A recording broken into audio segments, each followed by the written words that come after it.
So if you get it, you don't have to pay me. But if I get it, I have to pay you.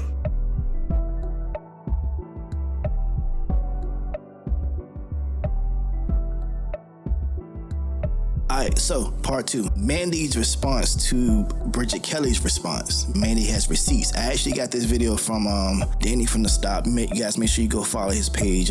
He has good content about podcasting. I want to start doing more podcast reviews.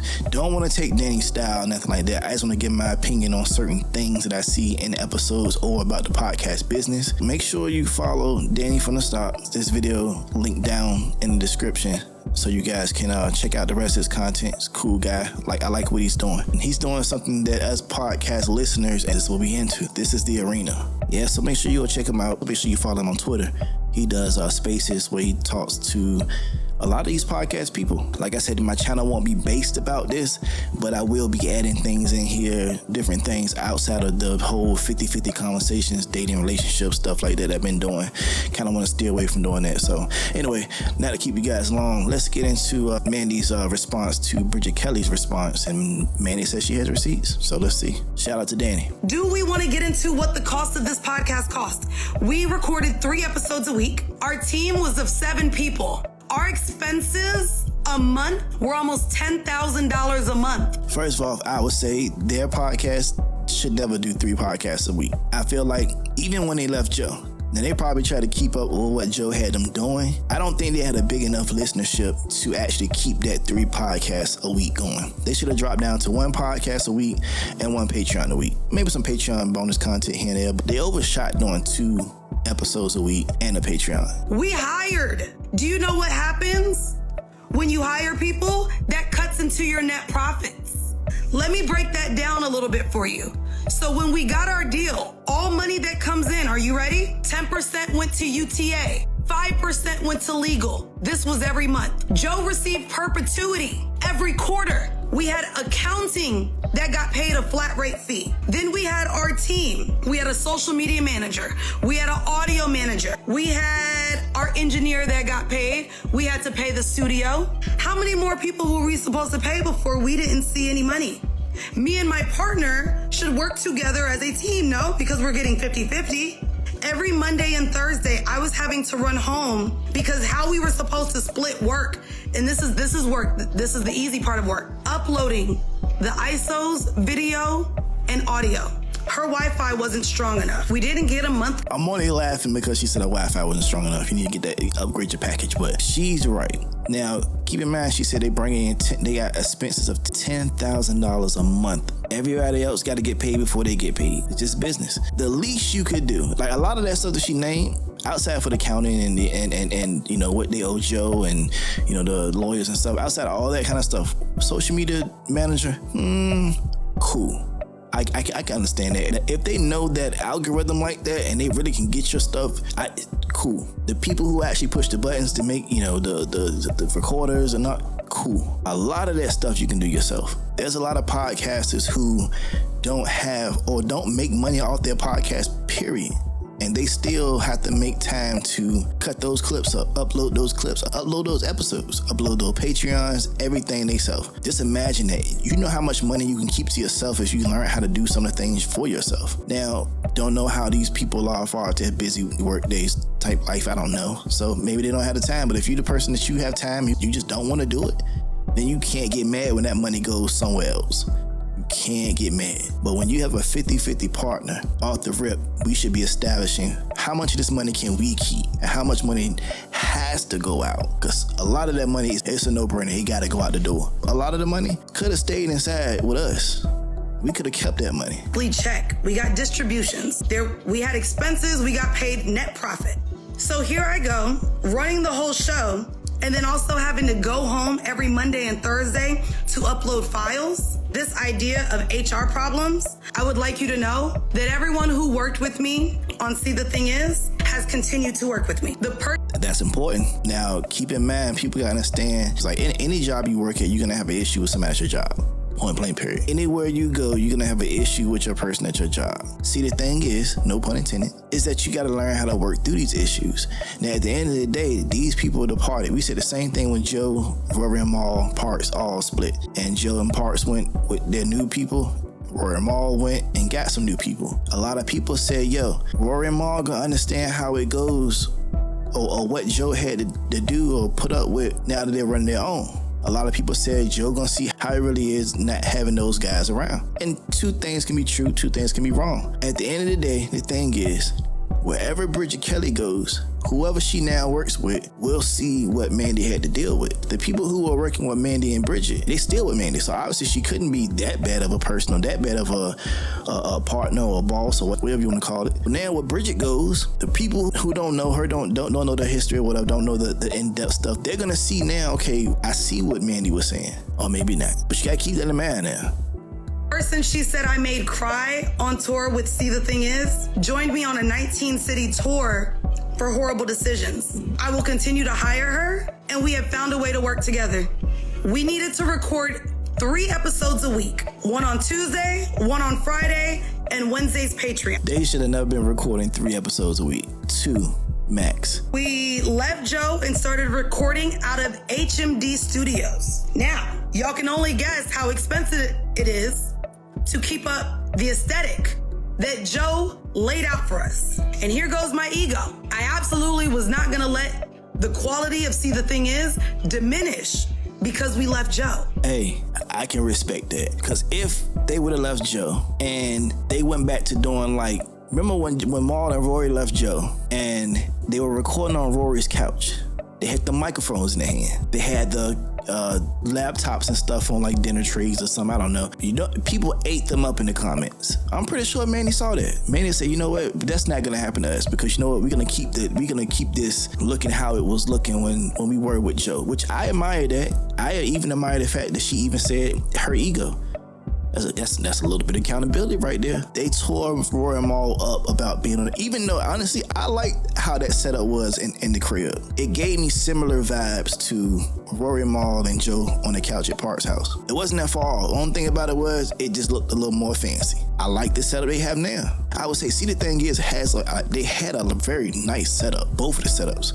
Especially this recent setup was even the best one to me. When you look at a lot of different podcasts, if you're looking at their setups, their set is like, they got a top-notch set. To not really accumulate too much money or whatever, they got a nice set. So I get it, Mandii, I get it. So I knew, oh baby, we need a team and we need to make it happen.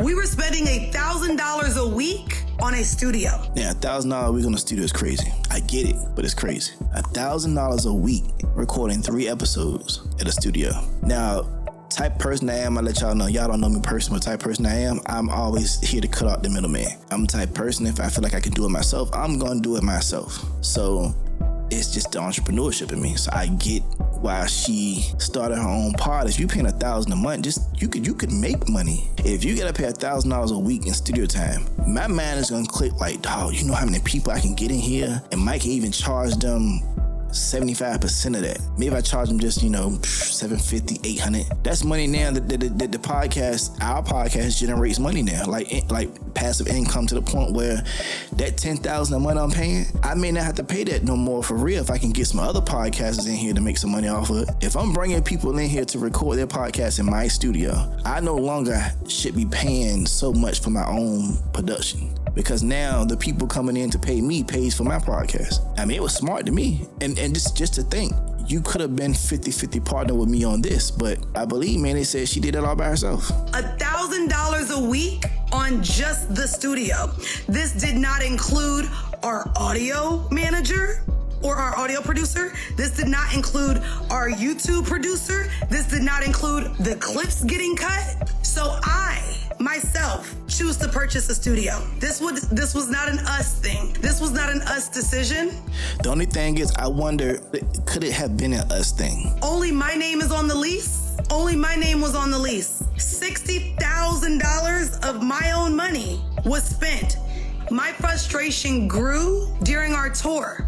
We did 5 live shows. And real quick, I understand that frustration, man. When I was putting my podcast together, I spent $11,000 on equipment. Just 11. I didn't even spend $60,000. $11,000. of my own money. And when you spend that much money of your own money to better a product that you have a partner with you that's supposed to be trying to help you do the same, and they just kind of like just on cruise control. My perspective on this, I'm more so right now on Mandi's side on this because I understand how this goes, man.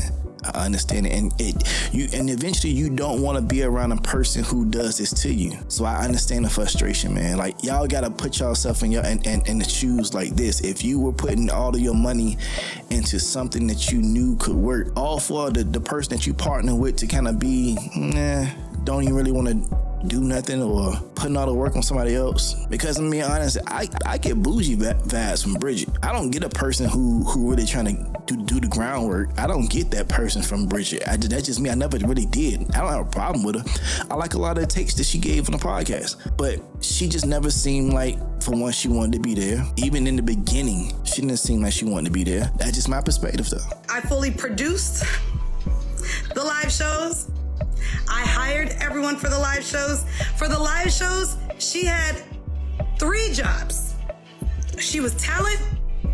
As a producer, I asked her to come up with a game for us to play because I came up with finished the lyrics. I did the PowerPoint. Her 3rd job was the Freshly Squeezed segment. I said, let's have live performances at our live shows. Cool. Y'all, she couldn't book anybody. Not only was I frustrated that she did not help with at all the production of the live show, she didn't book anybody to perform except for Ro James at our very last live show. She also, in therapy, following our tour, said that she was an artist as her excuse as to why she showed up late to 3 of the 5 live shows. Let's be very clear. She said she was an artist, yet was being paid 50-50 of net profits of a business. She showed up an hour and a half late to our very first live show in LA because she said she had the bubble guts and her stomach hurt. She showed up late to our show in Atlanta because of traffic. She then showed up an hour and a half late to our sold out live show in New York City because of her hair. Her hair girl came late, which left me to literally set up the entire stage, lighting, sound check, and literally communicate everything to the venues before she even got there. All of that personal fluff, like I'm jealous of her relationship, or that I was mourning my relationship, or that we weren't friends, or that I started hanging out with her old best friend, all of that fluff, I made the decision that this was not a partnership that I wanted to continue in. Y'all, this video is a little longer. I'm not gonna do the whole video. If you want to see this video, y'all make sure y'all click the link in the description. This is Danny from the Stops video. He actually has commentary towards the end of this video. Check it out. Listen to it for yourself. Listen to it for yourself, man. She received a dissolution email in November. I could give y'all the exact date. Y'all know I'm doing nothing but sharing receipts because this is not emotional. This is all business. First off, I didn't speak on everything first.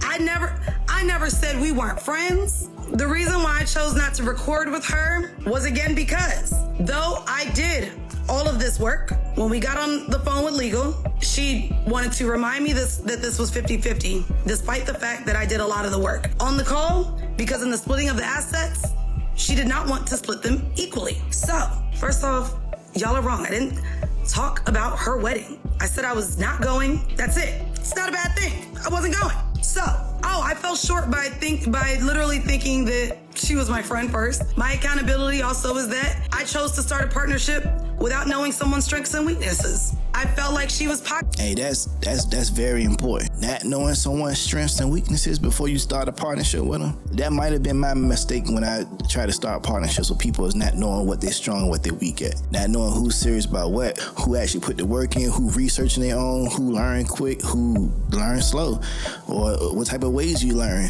what type of ways can you help. Not knowing this stuff before you start a partnership with a person it's gonna make the job hard, man. Pocket watching, and let's get into the pocket watch of it all. Our assets for See the Thing was our RSS feed, was our YouTube channel, was our Patreon, was our Instagram, TikTok, Twitter. 6 assets. Let's remove TikTok, Twitter, and Instagram because we made no money from those. So we have 4 assets to split.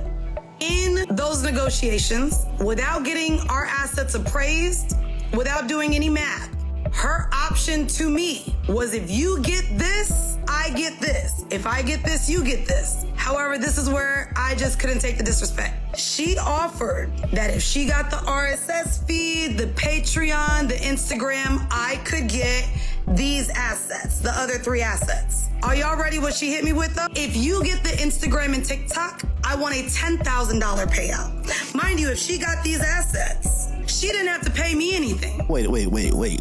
First of all, if you didn't pay for the social media manager, all of this extra that I just paid for, you're gonna take the least of what's left. I just paid $60,000 out of my pocket to make all of this better, to make all this basically generate money some kind of way, and you still want me to come out my pocket and give you money. You lost your fucking mind. Now, I didn't watch Bridget Kelly's Patreons. I don't know what she said in the Patreon. I checked out my boy Danny from the stop. He did the video on what she said. Appreciated him. I saved my $5 because I didn't want to hear that shit for real. I already knew from the teaser video that she was on some bullshit. Now we actually hearing it from Mandii. You lost your... And then too, here's the thing. I give you all that stuff, then what you do with it? Nothing. I'm pretty sure Mandii could get, start over and get stuff back popping or whatever because she knows the business. But my hard work that I put in to get these apps or these sites or whatever to the level they're at now, I'm not redoing all that. Hell no. But if I got the assets, she was up to $35,000 in cash from me. Me just paying $60,000 of my own money, and then you mean to tell me if you're telling me what you want and you don't have to pay me anything out your pocket for the things that you say you're entitled to, but if I wanted those same things, I gotta come out my pocket again? 30-some thousand? Shit. So if you get it, you don't have to pay me, but if I get it, I have to pay you. Hey, she filed for that. So I went back to her attorney and said, okay, she could have everything for $35,000. She could have it all.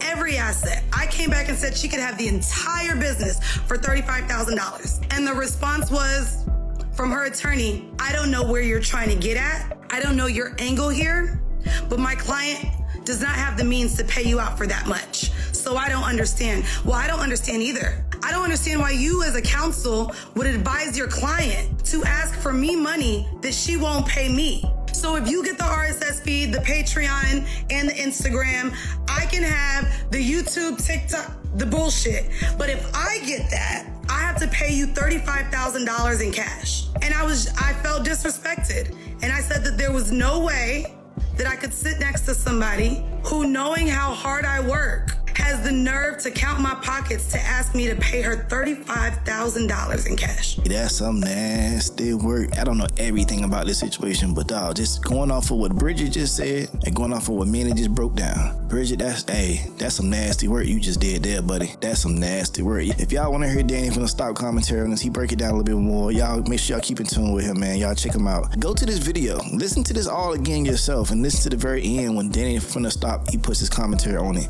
And you guys, decide for yourself. Decide for yourself. If you into this kind of stuff, you want to see more stuff like this, make sure you subscribe to this channel. Also, hit that bell for notifications so you won't miss when I upload another video. Man, you gotta be very careful, man, who you go into business with, man. But I'm only here to give my thoughts, my opinions. I don't know these people. No disrespect. Everything respectfully. Y'all gotta do better than that, man. Y'all be safe out there, man. Love yourself, love each other, stay cool, and all that good stuff. Peace.